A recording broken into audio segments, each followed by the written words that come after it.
And as they are singing your name, first game in charge, getting a win. Gaffer, how did that feel out there? It's exactly what we thought it would be. I mean, the first half was it was a bit of a slog, to be fair. New system.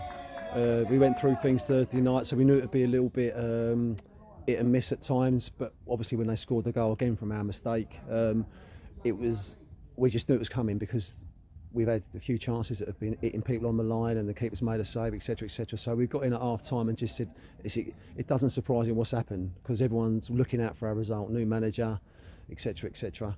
But I thought the second half, I thought we'd come out and I thought we was outstanding in the second half. We've done the right things, pressed high, worked hard and thoroughly deserved the win at the end of it. And places like this become banana peels. We've seen that in the league with other teams, but for us it wasn't the case today. But that first half, I don't remember Rusthall really having much. Probably the opening goings and then the goal. What did you say at half time to the boys, and also what character from our lads to really keep going in that second half, because they did start out well in the second half as well? It was important we started well. We just said the obvious things in football, that don't feel sorry for yourselves. You know, there's little bits where we're shutting down and it's ricocheting back and coming to them. Listen, fair play to Rusthall. I think they're a good side. They're very athletic and very good on counter attacks, etc. But this once the second half we come out and we grew into the game. I thought the last 10 minutes of the first half with the shape, because we was going to change it. But we persevered with it, and I think the boys have gone out the second half and got what they deserve, because like I said, I think we was looking mostly up the pitch for the majority of the second half. So it was a credit to how they can spin it around in a difficult, boggy conditions. Credit to Warren Mafula as well. He got the first goal under your tenure. He hasn't really had much minutes prior to this. What was the thinking today between putting him in?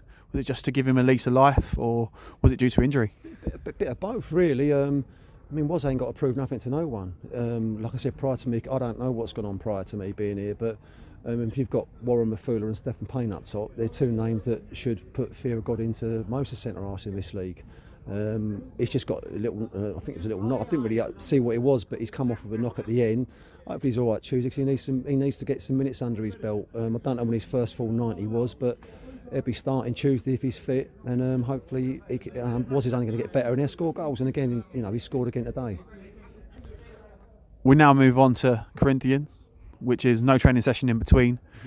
What's your thoughts behind it? Are you going to give it a shuffle because it's a cup game, or is it try to keep the momentum going?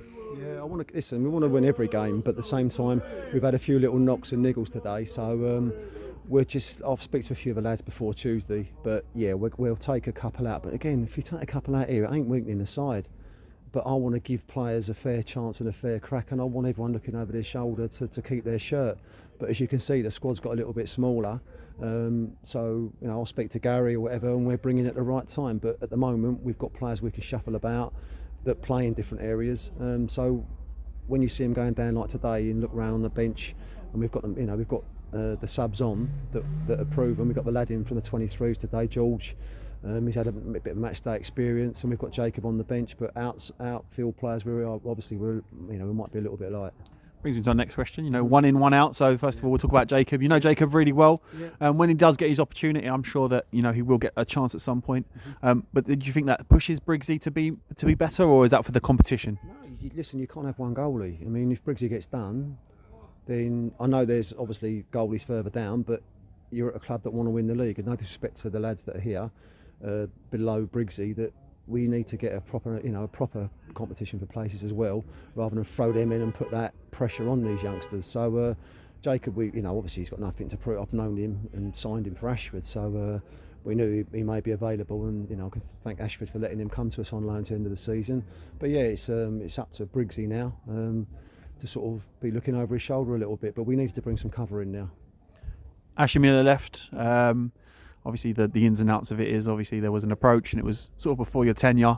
Yeah. But did you get a chance to speak to him before you left? And if so, I hope he left on good terms. But that's down to you. I've had Ash before. I had him at Tunbridge, but there's no animosity. He phoned me because the 7 days were up, I think, on the Thursday. So he phoned me and just said that he'd agreed to and whatever. And yeah, I just wished him well. Hope they done all right. I don't know how they got on today. They done all right, and it's the right move. But yeah, it's football. I said to Ash, if it doesn't work out, you know where we are. I don't burn bridges with anyone. So, but yeah, I didn't really. I knew 7 days had come in, obviously, when Gary offered me the job on the Tuesday. But yeah, it's one of them things. I can't do nothing about it. Last question. I know that it's a very concealed thing as well. You just said it's all the right time for it, but with the squad being as it is, what are you looking at for players, and how do you go about it in yourself? Just answer my phone. It's simple. Just go through my phone, answer my phone. There's players that would come here. They might not come when they realise what they're going to get offered. All this £1,000, I might offer them £1,000 a week just to make everyone happy. But all this dough that's flying about until, like I think I said it in my first interview, until they come and speak to me and they realise what they're getting offered, that might change their mind on it. I don't know. But I think we need a bit more cover up front now, obviously. But you've got Nathan that I knew could go up there and do what he did, because I've seen him do it to other teams. But we definitely need another goalie because we only have one. The rest of it is providing everyone stays fit. It's okay, but football's not like that. There's going to be a few knocks and niggles, so we may have to be a bit of strength in depth. But at the moment, there's no panic stations. Well, first game in charge, always good to get the win. And we move on to Tuesday, and then you're going to have one more session, we know that, and then a big game Saturday. But we have to focus on Tuesday, and we'll see you there, Gaffer. Yeah, the Tuesday one's in. Unfortunately, I don't know if we're trying to train Thursday, but listen, like I said to the boys, I wasn't even thinking about Tuesday. I'm not going to disrespect any team in this, at any level, any football team I've played against. I don't disrespect, so I wanted to concentrate on this today. And tomorrow we get up in the morning and then we make the calls and we'll address Tuesday then, and then etc. for Saturday after Tuesday. Thank you very much, Gaffer. Top man.